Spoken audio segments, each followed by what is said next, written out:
See, living in a Western world also, especially, I have been hearing about it, to be compassionate to all the animals and this, and there seems to be more focused, for the compassion to the dogs and cats and all these things. At the same time, those people who are advocating these things, they are also eating meat, and they are educating or advocating slaughterhouses, Yeah. So it seems like a little contradictory. It's hypocrisy. It seems like it's I gotta- contradictory. So, excuse me, just let me interject. So let's talk about the Bhagavad-gita. What is this text? Who wrote it? Where did it come from? Bhagavad-gita was spoken by Lord Krishna to Arjuna on a battlefield, of all places. And what does it mean, literally translated? Bhagavad comes from the word Bhagwan. Bhagwan means Bhaga, and Van means the possessor of all opulences. The most powerful, the most famous, the most beautiful, the most renounced. That has the possessor of all positive qualities to the nth degree.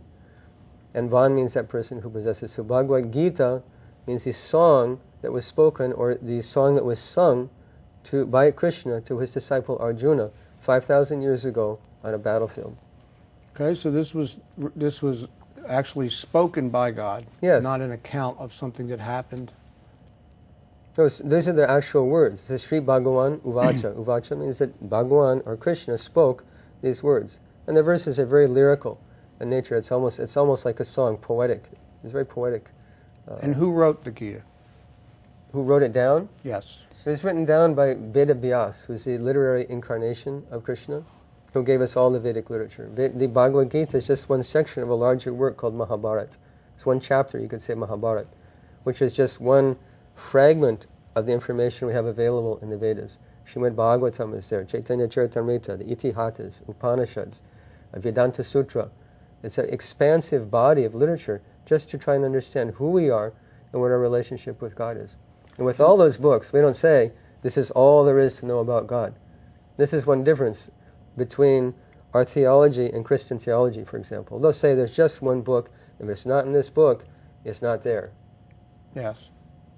There's much more to know about God than can be circumscribed by a few pages in one book. God's unlimited, and a book by nature is limited. How much can we know about God who's unlimited? So this Gita, this Bhagavad-gita, is 5,000-year-old text. Is that correct? By human calculation. By human It appeared in calculation. human society 5,000 years ago. So how do we know that the message and what's in there has been kept intact, that we know that it's still the essence of the true message that was written down, as you say, that many years ago? Bhagavad-gita says, Evam parampara praptam imam rajarshayo vidu sakalineha yoga nashta parantapa. That in due course of time, as you say, that the tendency in human society is to change things.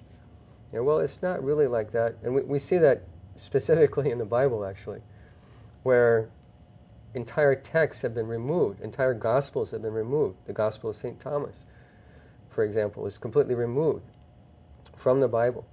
So the tendency in human society is to change things around, to make a theological canon according to what we think it should be, instead of accepting it as it is.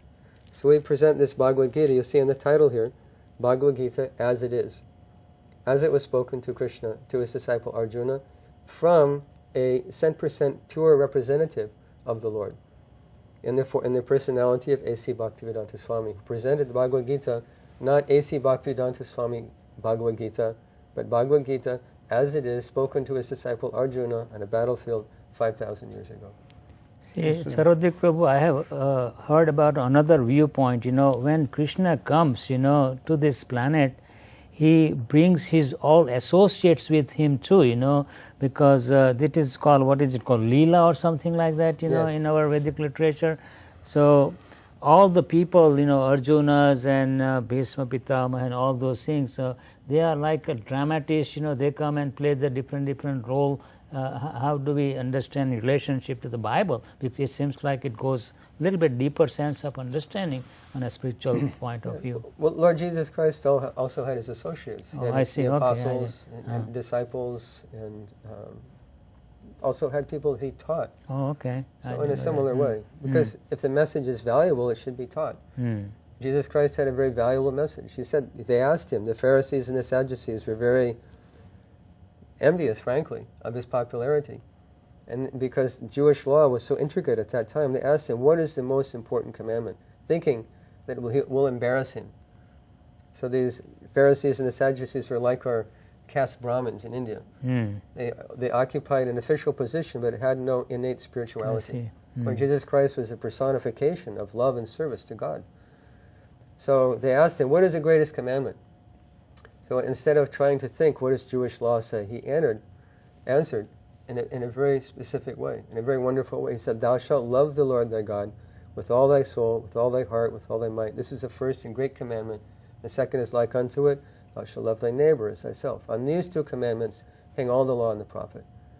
So this is a very wonderful answer from our point of view. This is what we call bhakti, or devotion to God. To love God, to serve God, to respect Him as your all in all in your life, to offer your life to God. This is bhakti. And that is the message of the Bhagavad-gita, in essence. This is exact message of Bhagavad-gita. If you distill it all down, this is the message.